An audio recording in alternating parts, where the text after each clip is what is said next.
Sugar start ಆಗಿತ್ತು. ನಾನು ಹೋಗಿ ಎಲ್ಲೆಲ್ಲಿ ಹಾಸ್ಪಿಟ್ಲಲ್ಲಿ ಒಂದು 10 ಲಕ್ಷ ಕಟ್ಟಿ ವ್ಯವಹಾರ ಮಾಡ್ಕೊಂಬಂದು ಎಲ್ಲಿ ನಿಲ್ಲಿಲ್ಲ. ಆಮೇಲೆ ಇಲ್ಲಿ ಬಂದೆ. ಇಲ್ಲಿ ಬರೋದನ್ನು ನಾನು ಮೇಲ್ ಮಾಡ್ತೀನಪ್ಪ, ನೀನು ವಾರ ಬಂದ್ಬಿಡು ಅಂದರು. ಬರ್ತಾಯಿದ್ನಿ. ಆರಾಮಾಗಿ ದೇವರು ಏನೋ ಇಲ್ಲಿ ಜನಗಳು ನೋಡ್ಕೊಂಡು ಕಾಲ ಕಳ್ಕೊಂಡಿದ್ದೆ. ಆರಾಮಾಗಿ ಇದಾಯಿತು. ಆಮೇಲೆ ಔಷಧಿ ಕೊಟ್ಟರು, ಕಂಟ್ರೋಲ್ ಬಂದ್ಬಿಡ್ತು. ಶುಗರ್ ಎಷ್ಟಿದೆ ಇವಾಗ? 600 ಇತ್ತು, 180 ಬಂತು. ನಾರ್ಮಲ್ ಆಯಿತು. ಬಾಮ ಇದನ್ನು ಊದೋಗ್ಬಿಟ್ಟಿದ್ದ, ಮುಖ ಎಲ್ಲ ಊದೋಗ್ಬಿಟ್ಟಿತ್ತು. ಬರೋ ಇಷ್ಟು ದಿನ ಏನು ಮಾಡಿದ್ದೀನಿ, ನಂಗೆ ಫೋನ್ ಮಾಡೋಕ್ಕಿಲ್ಲೇನೋ ಅಂದೆ. ಕಾರ್ ಹಾಕ್ಯಂಡು ಬಂದರು. ಅಲ್ಲಿಂದನೂ ಕೈ ಇಟ್ಟಿದೆ, ಕರ್ಕೊಂಬಂದು ಆ ತಾಯಿ ಎದುರುಗ ನಿಲ್ಲಿಸಿ ಸ್ವಾಮಿಗಳನ್ನ ಕರೆಸಿ, ಇದೇನೋ ಸ್ವಲ್ಪ ನೋಡ್ರಿ ಶಾನೆ ಹೊರಗಿದೆ ಅಂತ ಹೇಳೋದನ್ನು ಮಾಡಿಕೊಟ್ರು.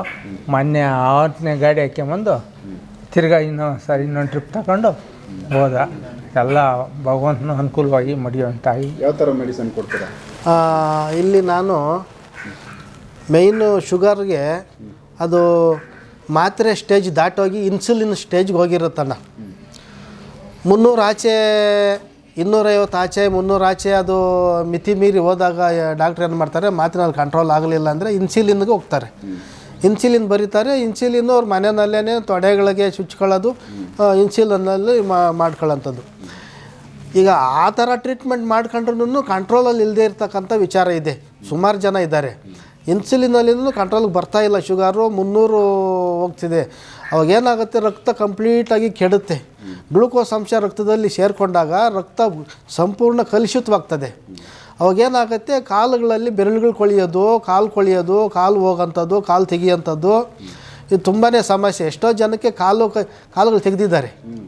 ಮೇಯ್ನ್ ಶುಗರ್ ಕಂಟ್ರೋಲಲ್ಲಿದ್ದರೆ ಕಾಲು ತೆಗಿಯೋ ಕೆಲಸ ಇಲ್ಲ, ಕೈ ತೆಗಿಯೋ ಕೆಲಸ ಇಲ್ಲ. ಇವ್ರು ನೋಡಿ, ಬೆರಳು ನೋಡಿ ಈ ಮಟ್ಟಕ್ಕೆ ಹೋಗಿತ್ತು ಬೆರಳು. ಆವಾಗೇನಾಗಿತ್ತು, 450 ಇತ್ತು ಇವ್ರಿಗೆ ಶುಗರು.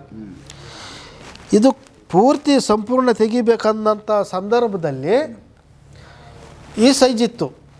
ಈ ಸೈಜ್ ಬೆರಳು ಬಣ್ಣ ಬಂದ್ಬಿಟ್ಟು ಈ ತಿಪ್ಪೆಗಳಲ್ಲಿ ಗೊಬ್ಬರದುಳ ಅಂತ ಬರುತ್ತೆ, ಗೊಣ್ಣೆ ಹುಳು ಅಂತ. ಹಳ್ಳಿ ಜನಕ್ಕೆ ಗೊತ್ತು, ನೋಡಿದ್ರೆ ಅಸಹ್ಯವಾಗಿರ್ತೈತೆ ಆ ಗೊಣ್ಣೆ ಹುಳ. ಆ ಥರ ಇತ್ತು ಬೆರಳು. ಏನಪ್ಪ ಹಿಂಗಾಗೋಯ್ತು ಅಂತಂದು ಹೇಳ್ಬಿಟ್ಟು, ಈಗ ಎಲ್ಲ ಔಷಧಿಗಳು ನಾನೊಬ್ಬ ತಯಾರು ಮಾಡಬೇಕಂದ್ರೆ ಕಷ್ಟ ಆಗುತ್ತೆ. ಬರೋ ಜನನೆಲ್ಲ ಮೇಂಟೈನ್ ಮಾಡಬೇಕು. ಒಂದೊಂದು ಸಮಸ್ಯೆ, ಒಂದು ಸಾಂಬಾರಿಗೆ ಎಷ್ಟು ಥರ ಜೀರಿಗೆ ಮೆಣಸು ಬೇಕು ಅಂದರೆ, ಈ ಆಯುರ್ವೇದಿಕ್ ಮೆಡಿಸಿನಲ್ಲೂ ಅಷ್ಟೇ. ಎಲ್ಲಿ ಸಿಗೋಲ್ಲ, ಮೆಡಿಕಲ್ ಸ್ಟೋರ್ಗಳು ನಮ್ಮ ಐಟಮ್ ಎಲ್ಲಿ ಸಿಗೋಲ್ಲ. ನಾವೇ ಬೆಟ್ಟಗುಡ್ಡಗಳಲ್ಲಿ ಹೋಗಬೇಕು, ಮೆಟೀರಿಯಲ್ ರೆಡಿ ಮಾಡ್ಕೋಬೇಕು, ಮಾಡಬೇಕು. ಒಂದೊಂದು ಕೆಲಸಕ್ಕೆ ಎಷ್ಟೋ ಕಷ್ಟ. ಈಗ ಶುಗರು ಕಂಟ್ರೋಲ್ ಆಗೋಂಥ ಮೆಡಿಷನಲ್ಲಿ 9 ಮೆಡಿಷನ್ ಮಿಕ್ಸಿಂಗ್ ಇರೋದು ಒಂದಿದೆ, 4 ಮೆಡಿಷನ್ ಮಿಕ್ಸಿಂಗ್ ಇರೋದು ಇದೆ. ಯಾವುದೇ ಆಗಲಿ ತಗೊಂಡ್ಲಿ ಕಂಟ್ರೋಲೇ. ಅಂದರೆ ಈ ಕೊಳ್ತೋಗಿರ್ತಕ್ಕಂಥದ್ದು, ಹುಳ ಬಿದ್ದಿರಲಿ, ಕೊಳ್ತೋಗಿರಲಿ, ಅಲ್ಲೆಲ್ಲ ಜೀವ ಇಲ್ಲ, ರಕ್ತ ಪರಿಚಲನೆ ಇಲ್ಲ, ಎಲ್ಲ ರಕ್ತನಾಡಿಗಳೆಲ್ಲ ಔಟ್ ಆಗೋಗಿದೆ. ಆ ಮಟ್ಟಕ್ಕೂ ಕೂಡ ಮತ್ತೆ ನಾರ್ಮಲ್ಗೆ ತರ್ಬೋದು. ಕಾಲು ತೆಗಿಯೋ ಕೆಲಸ ಇರೋಲ್ಲ, ಬೆರಳು ತೆಗಿಯೋ ಕೆಲಸ ಇರೋಲ್ಲ, ಏನೂ ಇಲ್ಲ. ಈ ಸಂಪೂರ್ಣ ತೆಗಿಬೇಕು ಅನ್ನೋಂಥ ಮಟ್ಟಕ್ಕಿದ್ದಿದ್ದು ಆ ಲೆವೆಲ್ಗೆ ಹಾಸ್ಪಿಟ್ಲ್ನಲ್ಲಿ ಹಿಂಗೆ ಹೋದಾಗೆಲ್ಲ ಹಿಂಗೆ ಜೀವಿ ಕಳಿಸ್ತಾಯಿದ್ರು. ಯಾಕಂದರೆ ಕೊಳ್ತಿರೋ ಭಾಗ ಜೀವಿದ್ರೇ ಅವರು ಸೈನ್ಸ್ ಪ್ರಕಾರ ಕೊಳ್ತಿರೋ ಜಾಗ ಜೀವಲಿಲ್ಲ ಅಂದರೆ ಆ ಕೊಳ್ತಿರೋದು ಇನ್ನೂ ಸ್ವಲ್ಪ ಕೊಳಿತದೆ ಅಂತ ಅವ್ರದ್ದು. ಆ ಕೊಳ್ತಿರೋದನ್ನು ಜೀವಿ ಬ್ಯಾಂಡೇಜ್ ಮಾಡ್ತಾನೆ ಇರ್ತಾರೆ. ಶುಗರ್ ಓವರ್ ಇದ್ದಾಗ ಅದು ಕಂಟ್ರೋಲ್ ಆಗೋದೆಲ್ಲಿ, ಮತ್ತೆ ಕೊಳಿತಾನೇ ಇರ್ತದೆ, ಜೀವತಾನೇ ಇರಬೇಕಾಗತ್ತೆ, ಪರಂಗಿ ಹಣ್ಣು ಜೀವದಂಗೆ. ಹಂಗೆ ಜೀವಿ ನೋಡಿ ಆ ಮಟ್ಟಕ್ಕೆ ಬಂದಿತ್ತು.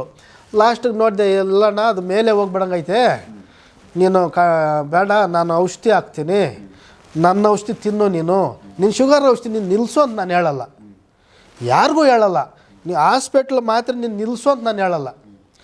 ಹಾಸ್ಪಿಟ್ಲ್ ಮಾತ್ರ ತಿಂದುಕೊಂಡು ನಿನ್ಗೆ ಹಂಗೆ ರೈಸ್ ಆಗ್ತಿದೆ, ಶುಗರು ಕಂಟ್ರೋಲ್ಗೆ ಬರ್ತಾಯಿಲ್ಲ ಅಂದಾಗ ನಂದು ಯಾಕೆ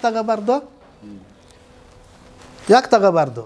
ತಗೊಂಡಾದಾಗ ಆರಾಮಾಗಿ ಕೆಳಗಡೆ ಬರುತ್ತೆ, ಕಂಟ್ರೋಲ್ಗೆ ಬರುತ್ತೆ. ಕಂಟ್ರೋಲ್ಗೆ ಬಂದಾಗ ನೀನು ಮಾತ್ರ ನಿಲ್ಲಿಸ್ಕೊತೀಯ ಅಥವಾ ಕಂಟಿನ್ಯೂ ಮಾಡ್ಕೊತೀಯ, ಅದು ನಿನ್ನ ಇಷ್ಟ. ಕಂಟ್ರೋಲ್ಗೆ ಬಂದಮೇಲೆ ನನ್ನ ಔಷಧಿ ಅಂತ ನಿಲ್ಲಿಸು ಅಂತ ಹೇಳ್ತೀನಿ. ನೋಡೋದು ಇವ್ರ ಔಷಧಿ ಕಟ್ಟಿದ ಮೇಲೆ 15 ದಿವ್ಸಕ್ಕೆ ಅಲ್ಲಿ ಸರಿ ಕಟ್ಟಾಗಪ್ಪ ಅಂದಾಗಾಯಿತು. ಆಮೇಲೆ ಹಣ ಹೆಂಗೇನಾಗಲಿ ಹಾಸ್ಪಿಟ್ಲಿಗೆ ತೋರಿಸ್ಕೊಂಬಂತು. ಇವರೇ ಕಾಸು ಕೊಟ್ಟು ಇವರೇ ಕಟ್ಟು ಕಳಿಸಿದ್ರು. ಹೋದೆ, ತೋರಿಸ್ದೆ. ಏನಪ್ಪ ಒಂದು 50-60 ಸಾವಿರ ಬೇಕು ಅಂದರು. ಮನೆಗೆ ಬಂದೆ, ನಾನು ಇವ್ರು ಕೂಡ ಹೇಳಲ್ಲ. ಕತ್ರಿ ತಗೊಂಡಿದ್ದು ಅಲ್ಲಿ ಸರಿ ಕಟ್ ಮಾಡಿದ್ನಿ. ಇಷ್ಟಿಷ್ಟು ಪೀಸ್ಗಳು ಆಡಿದ್ದು, ಪೀಸ್ ಹಾಕಿದ್ದು, ತಂದು ಔಷಧಿ ಕಟ್ಟಿ ನೋಡಿ, ಔಷಧಿ ಇಲ್ಲೇ ಮಡಗಿದ್ದೀನಿ. ನಮ್ಮದೇ ಔಷಧಿ ಮನೆ ಕೆತ್ಕೊಂಡು ಹೋಗಲ್ಲ. ಅದ್ವಾಲಾಗ ಇರ್ತದ, ಯಾರಿಗಾನ ನಂಗೆ ಕ್ರೌಸ್ ಕೊಡು ಅಂತಾರ. ಯಾರೋ ನನ್ನಂತ ಕಷ್ಟದವ್ರು ಉಪಯೋಗಿಸ್ಕೊಳ್ಳಿ ಅಂದ್ಬಿಟ್ಟು ನೋಡಿ ಔಷಧಿ ಅಲ್ಲೇ ಮಡಗಿದ್ದೀನಿ. ಔಷಧಿ ಮೈಂಗೆ ತಗೊಂಡೋಗಲ್ಲ ದೇವರು. ಅದು ಕಾಲಿಗೆ ಅದು ಎತ್ತಾಕ್ಬಿಟ್ಟಿದ್ದು, ಔಷಧಿ ಕಟ್ಟಿದ್ದು, ಬ್ಯಾಂಡೇಜ್ ಮಾಡಿಬಿಟ್ಟು 4 ದಿವಸ ಮನೆಯಾಗಿದ್ನಿ. 4 ದಿವಸ ಮಣ್ಣಕ್ಕೆ ಹೋಗ್ದಿರ. ಅದು ಮಳೆ ಜಾಸ್ತಿ ಅಲ್ಲ ಈ ಸಾರಿ, ಅದಕ್ಕೆ ಮಣ್ಣ ತ್ಯಾಮ್ದಕ್ಕೆ ಹೋಗಲ್ಲ. ಎಲ್ಲ ಕುಡ್ಗಿ 4 ದಿವಸ ಬಿಟ್ಟು ಹಾಕಿಬಿಟ್ಟು ಆರಾಮಾಗಿ 4 ಸೀಮೆ ಸುಕ್ಕಟ್ಟಿಗೆ ಜೀವನ ಮಾಡ್ತಾಯಿದ್ದೀರಿ. ಇವಾಗ ಔಷಧಿ ಏನೋ ತಿಂತಾವ್ರ ಕಂಟಿನ್ಯೂ ಇಲ್ಲ ಸ್ಟಾಪ್ ಮಾಡೋರ? ಯಾರು ಕಂಟ್ರೋಲ್ಗೆ ಬಂದಾಗ ನಿಲ್ಲಿಸ್ಬಿಡು ಅಂತ ಹೇಳ್ತೀನಿ ನಾನು. ನಿಲ್ಸಿದ್ದೀನಿ. ಹೌದಾ? ಹಾಂ, ಟೀ ಕಾಫಿ ಎಲ್ಲ ತಿಂತೀರಾ? ಟೀ ಕಾಫಿ ನೀನು ಯಾವ ಪ್ರತಿಯೊಂದು ಪದಾರ್ಥನೂ ತಿಂತಾ ಇರ್ತೀನಿ, ನನಗೇನಿದಿಲ್ಲ. ಶುಗರ್ ರೈಸ್ ಆಗಿಲ್ಲ? ಶುಗರ್ ರೈಸ್ ಆಗಲ್ಲ. ಶುಗರ್ ರೈಸ್ ಆಗ ಅಂದರೆ ಊಟದಲ್ಲಿ ನಮ್ಗೆ ಊಟ ಜಾಸ್ತಿ. ಊಟದಲ್ಲಿ ಶಾನೆ ಎತ್ತಾಸಗಳಿರ್ತಾವೆ. ಎಲ್ಲೋ ಫಂಕ್ಷನ್ಗೆ ಹೋದ್ನಿ, ಅವ್ರು ಹಾಕಿರೋ ಇಷ್ಟು ತಿನ್ನಿ ಅಂದರೆ ಅವತ್ತು ಹಾಗೆ ಆಗ್ತದೆ. ಅಂದರೆ ಊಟದಲ್ಲಿ ಸ್ವಲ್ಪ ಕಂಟ್ರೋಲ್ ಇರಬೇಕು. ನಾವು ಯಾವ ಊಟ ಯಾವ ಟೈಮ್ ತಿನ್ನಬೇಕು. ನೀವು ಕೂಡ ಔಷಧಿ ಇದೇ ಥರ ತಿನ್ನಬೇಕು, ಇಲ್ಲ ಇದೇ ಥರ ಊಟದ ಪದ್ಧತಿ ಅಂದರೆ ಪಥ್ಯ ಇರಬೇಕು ಅಂತ ನೀವು ತಿಳಿಸ್ತೀರಾ? ಫಸ್ಟು ಕಂಟ್ರೋಲ್ ಆಗೋ ತನಕ ಪಥ್ಯ ಹೇಳ್ತೀವಿ. ಸ್ವೀಟ್ ಏನೂ ಮುಟ್ಟಂಗಿಲ್ಲ. ಊಟ ಮಾಮೂಲಿ ಊಟನೇ ತೊಗೋಬೋದು. ರೈಸು ಅಷ್ಟು ಕಂಟ್ರೋಲ್ ಮಾಡಬೇಕು ಅಂತ ಹೇಳ್ತೀವಿ. ಊಟದ ವ್ಯವಸ್ಥೆಯಲ್ಲಿ ನಾನು ಸ್ವಲ್ಪ ಚೇಂಜಸ್ ಹೇಳ್ತೀನಿ. ಔಷಧಿ ಬೆಳಗ್ಗೆ ಸಂಜೆ ಬಿಸಿನಲ್ಲಿ ಹಾಕ್ಕೊಂಡು ನಾನು ಚಮಚ ಕುಡ್ಕೊಳ್ಳೋದು ಇಷ್ಟೇ. ಅವ್ರು ಇನ್ಸುಲಿನ್ ಲೆವೆಲಲ್ಲಿದ್ರೂ ನಾರ್ಮಲ್ ಪಕ್ಕ ಗ್ಯಾರಂಟಿ ನಾರ್ಮಲ್ ಬಂದೇ ಬರುತ್ತೆ. ನಾರ್ಮಲ್ ಬರೋದಕ್ಕೆ ಒಂದು 20 ದಿವಸ, 1 ತಿಂಗಳಂತಾನೆ ಇಟ್ಕೊಳ್ಳಿ. 1 ತಿಂಗಳಂತಾನೆ ಇಟ್ಕೊಳ್ಳಿ. 20 ದಿವಸಕ್ಕೆ ನನ್ನ ಗ್ಯಾರಂಟಿ. 20 ದಿವಸಕ್ಕೆ ನನ್ನ ಸಮಾಧಾನ 20 ದಿವಸಕ್ಕೆ ವಾಪಸ್ಸಾಗುತ್ತೆ. ಸೂಪರ್, ಒಳ್ಳೇದಾಗಲಿ. ಯಾರನ್ನ ಶುಗರ್ ಇರೋರಿಗೆ ಈ ವಿಡಿಯೋ. ಆಮೇಲೆ ಈ ಕೊಳಿಯಂಥ ಭಾಗಗಳು ಎಷ್ಟೇ ಕೊಳಿತಾ ಇರಲಿ, ಕೊಳಿಯಂಥ ಭಾಗಗಳು ಎಲ್ಲಿ ಜಾಸ್ತಿ ಹದಗೆಟ್ಟಿದೆಯೋ ಅದನ್ನು ಸ್ವಲ್ಪ ಅದನ್ನು ಒಗಿಸ್ತಾ ಇದ್ದರೆ ಅದು ಹೋಗ್ತಾನೆ ಇರ್ತದೆ. ಅದು ಪೂರ್ತಿ ಜಾಸ್ತಿ ಕಾಲಿಗೆ ಹೋಗೋದು ಮತ್ತು ಕಾಲುಗಳು ಕಳ್ಕೊಳ್ಳೋಂಥ ಪರಿಸ್ಥಿತಿ ಇದ್ದಾಗ ಈ ತುಂಬ ಔಷಧಿ ಚೆನ್ನಾಗಿದೆ.